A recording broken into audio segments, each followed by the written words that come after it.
Gertrude Stern estaba en un taller mecánico de París. La acompañaba Ernest Hemingway y ambos charlaban mientras reparaban su vehículo. En un lance de la conversación ella le dijo: Ernest, vosotros sois una generación perdida. Y esa frase Hemingway la recogió en su eterna novela Fiesta. El resto es historia.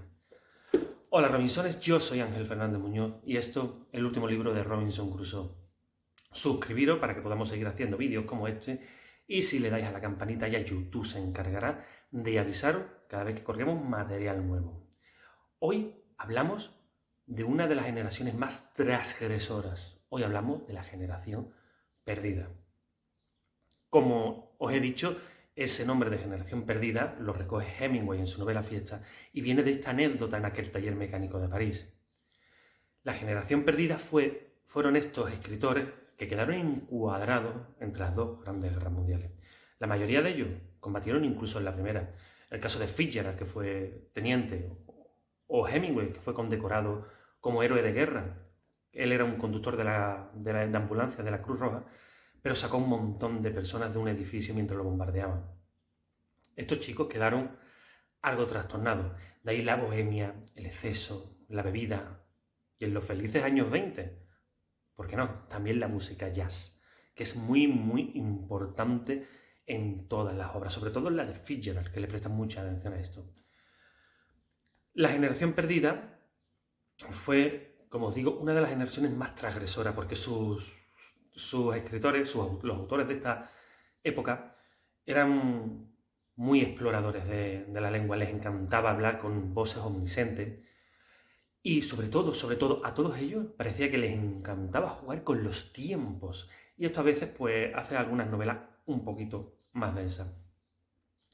¿Con cuál de estos autores empezamos? Bueno, pues yo os recomendaría Por quien dobla en las campanas, de Ernest Hemingway, que quizás sea, tal vez no justo del todo, la cabeza más representativa de esta generación. Yo tengo una edición muy, muy antigua, como veis, que de Planeta, y esto pertenece al Hemingway ya escritor, al Hemingway muy hecho ya en las letras. Nada tiene que ver con ese primer Hemingway de la novela Fiesta, por ejemplo, de ese Hemingway que vivía a la otra orilla del Sena, donde no estaba la París tan bonita, donde en cualquier café había veteranos mutilados de aquella Primera Guerra Mundial, donde Hemingway paseaba sin un solo franco en el bolsillo, y donde aquella librera llamada Sylvie no solo le prestaba libros, sino que también dinero. Pero nos vamos a quizás su obra cumbre, aunque Hemingway tiene varias, que es Por quien dobla en las campanas, que fue tras las guerras civiles españolas cuando Hemingway escribe esta novela. La novela se basa en España durante la guerra civil y su protagonista, el inglés, un personaje británico, que viene aquí a España en esa guerra civil, viene con unas milicias comunistas donde su misión es explotar un puente. Esto es lo de menos, es como transcurre toda la novela hasta que explota el puente, cómo describe la vida de esos milicianos, cómo comen, cómo se comportan, cómo se aman, la camaradería, los enfados y al enemigo. Es una novela bestial, que quizás sea la más representativa, pero de Hemingway cualquiera es buena. Y vamos a seguir con otros de estas cabezas visibles de esta generación, que fue otro gran escritor, que fue William Faulkner. Y yo os traigo El ruido y la furia. Esto es una edición, ¿veis?, de Alianza Editorial, tapa blanda. ¿Y por qué esta novela quizás sea la más complicada, la más difícil de Faulkner? Pero creo que es la más profunda, la más rabiosa, la más completa. La historia se basa en el sur profundo de los Estados Unidos. Hay una familia degenerada, ya degradada, que ya ve su honor por los suelos. Y hay varias voces que nos van a narrar toda la historia. Pero ¿cuál es quizás el problema? Es una especie de Ulises de James Joyce. porque es compleja, pega muchos saltos en el tiempo y a veces marea un poquito a los lectores. Que esto sí que es verdad. Además, es como digo, está narrada por varias voces y todo se va a ir entremezclando. Las dos primeras partes ya os digo que son muy, muy densitas. A partir de ahí termina esa densidad, la novela comienza a fluir y cuando la terminas tienes el doble placer. Haber terminado una novela y sobre todo haber terminado una novela como esta. Pero creo que hay que terminarla para entenderla.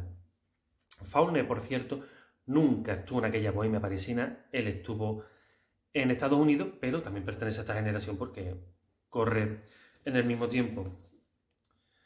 Otro de estos grandes escritores fue John Dos Passos. Y esta novela, Manhattan Transfer, que por cierto, si no me equivoco, y hablo de memoria, mi memoria es horrible, pero creo que fue escrita en el mismo año que El ruido de la furia, que si no me equivoco fue en 1925.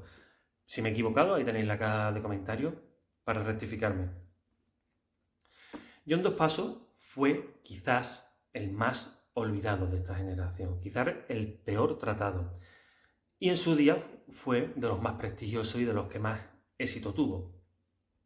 Esta novela, en concreto, es una verdadera maravilla.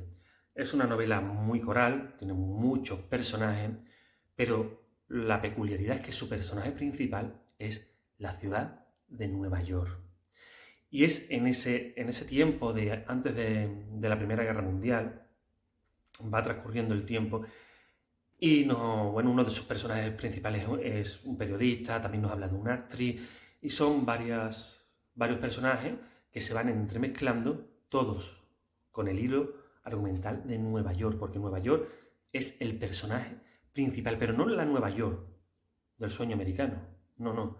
Dos Pasos no quiere hablarnos de eso. Nos quiere hablar de esa ciudad que se está convirtiendo en una gran ciudad y que todo está en ebullición. Y todos esos personajes, algunos viven y la mayoría de ellos malviven en Nueva York. Pero una novela fantástica. De verdad que creo que os va a encantar. Otro de los grandes reconocidos de esta generación es Francis Scott Fitzgerald, el gran Gatsby. Fitzgerald fue un grandísimo amigo también de Hemingway. Hemingway lo que sí tuvo que fue quizás el epicentro porque era amigo de todo el mundo. Bueno, os voy a contar un poco de peluseo, porque a todos nos gusta también un poquito el cotilleo, pero John Dos Passos y Hemingway eran muy, muy amigos, hasta que ambos fueron a rodar un documental a la Guerra Civil Española. Ambos se solían meter en las milicias y solían combatir contra las tropas franquistas. Y haciendo aquel documental, bueno, había un joven que era muy amigo de John Dos Passos y desapareció, pero al parecer había sido dentro del territorio republicano. Y John Dos Passos se enfadó mucho por esto, entonces quería buscar quién era el culpable y qué es lo que había ocurrido. Algo que Hemingway pues no le hacía mucha gracia porque pensaba que lo primero era la guerra y que luego ya lavarían trapo. Y esta disputa que tuvieron hicieron que dejaran de ser amigos, y dejaron de ser amigos para siempre. A partir de entonces empezaron a tirarse algunas pullas y a meterse de vez en cuando el uno con el otro y ya jamás volvieron a ser amigos. Y otro de los grandes en estas contiendas es Fitzgerald, porque quizás era el más excéntrico, el más loco, y si hacemos caso a lo que cuenta por ejemplo Hemingway, en París era una fiesta, cuando habla de todos ellos, era quizás el más salvaje de todos ellos. También el más fino y el más elegante. Y El Gran Gatsby es un libro que refleja muy bien la personalidad que tenía Fitzgerald. Porque Fitzgerald era un poco ese Gatsby, ese nuevo rico que venía de abajo y que había conseguido ese sueño americano. Es una novela llena de jazz, es como escuchar un disco jazz. Y también tiene algunos de estos saltos en el tiempo que a veces nos marean un poco. Todos habéis visto la película de Leonardo DiCaprio, seguro, pero de verdad leer la novela porque la película, como todos los guiones, pues tienen que recortar mucho y hay muchas, muchas cosillas que se pierden y que son muy, muy interesantes. No dejéis de leer El Gran Gatsby. Y para más o menos ir terminando, por supuesto no vamos a dejar a Zelda Fitzgerald, que sí, que era la esposa de Fitzgerald y que también era escritora, y escribió Resérvame el vals. Esta novela yo aún no la he leído. No la tengo ahí porque vamos a trabajar con ella y además vamos a hacer un vídeo sobre los Fitzgerald, sobre Scott y sobre Zelda, sobre esta novela y sobre otra novela de Fitzgerald. Y bueno, un peluseo que hay ahí que ya os contaré cuando hagamos el vídeo, pero necesito leer primero esta novela. Ellos eran la pareja de moda, ellos vivieron en París, vivieron en Marsella, pero bueno, Fitzgerald era alcohólico y Zelda acabó recluida en un manicomio. Murió porque aquel manicomio salió ardiendo. Y tras esto, pues ya Fitzgerald se tiró por completo al alcohol, completamente arruinado, murió en un suburbio de Nueva York. Fue, como os digo, la pareja de moda, pero era una pareja muy mal avenida. Ella lo engañó con un aviador, él también era infiel constantemente. Y bueno, esto es un poco de salseo que ya os cuento que también nos gusta. Pero ya hablaremos, ya haremos un vídeo completo de los Fitzgerald. Y ya para ir acabando, quizás la novela más brutal, la que más directa, la que más os va a tocar el alma de toda la generación perdida, pero en mi humilde opinión, también de la literatura norteamericana, al menos la del siglo XX. Y es que os hablo de John Steinbeck y las uvas de la ira. Las uvas de la ira la protagoniza la familia Joa y esa familia jamás se os va a olvidar. Esa familia ya va a caminar con vosotros hasta el último día, porque esta novela no os va a salir no solo de la cabeza, no os va a salir del alma, porque os va a llegar ahí y no os va a dejar nunca.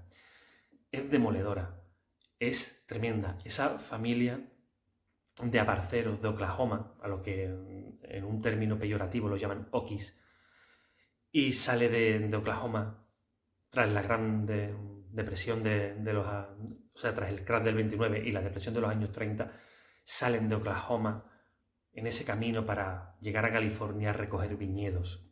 Y ese camino es la odisea de Ulises. No les ocurre nada bueno. Es una novela muy, muy triste, pero en realidad, quitando El Gran Gatsby, bueno, Resérvame el Vals, que no la he visto, también Manhattan Transfer es una novela también triste. Y bueno, El ruido de la furia o Por quien dobla las campanas, más que tristes, tienen otra forma. No es en sí tristeza, pero sí que Manhattan Transfer o Las uvas de la ira son libros realmente tristes, pero son libros que merecen mucho la pena porque son libros brutales. Así que hasta aquí la generación perdida. No dejéis de investigar y de descubrirla porque es una de las generaciones más transgresoras de la historia. Suscribiros para que podamos seguir haciendo vídeos como estos, dale a la campanita para que os avise. En el cabecero tenéis todas las redes sociales, como os digo siempre.